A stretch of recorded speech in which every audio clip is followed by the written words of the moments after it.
على نبي المصطفى سيد الأنبياء والمرسلين. أشهد أن لا إله إلا الله وأشهد أن محمدا عبده ورسوله لا نبي بعده. Amma ba'd. Puji beserta syukur mari kita panjatkan kehadirat Allah SWT yang mana oleh Allah telah memberikan kita sehat badan, waras pikiran sehingga kita dapat berkumpul di malam yang berbahagia ini.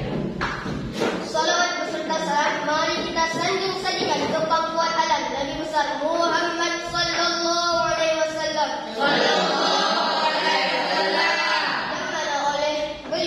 Membawa kita dari alam jahiliyah menuju alam Islamiah, dari alam kebodohan menuju alam yang berilmu pengetahuan seperti yang kita rasakan saat ini. Saya berdiri sini untuk menyampaikan dua patah kata pidato yang berjudul kematian.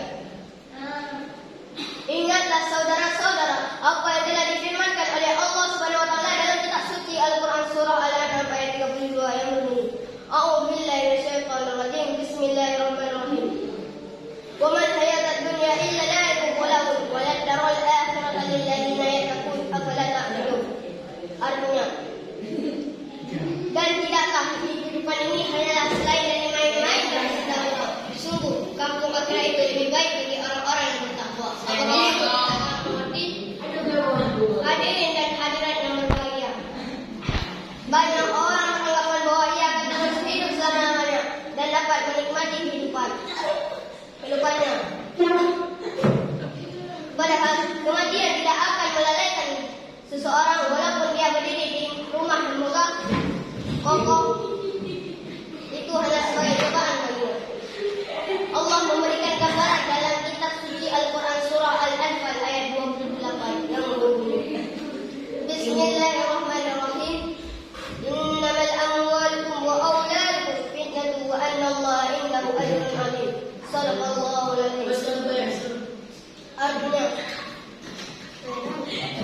bahwa sesungguhnya anak-anakmu dan harta-hartamu hanyalah sebagai cobaan bagimu, dan sungguh kampung akhirat itu dan sungguh di sisi Allah lah pahala yang besar.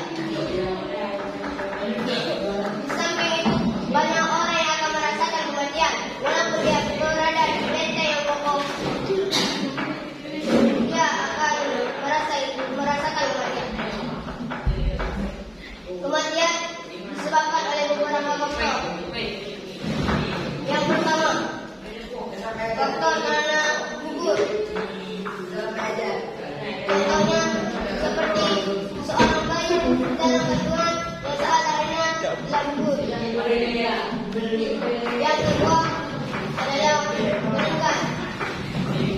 meninggal disebabkan oleh sebuah faktor yaitu ketika sakit. Yang ketiga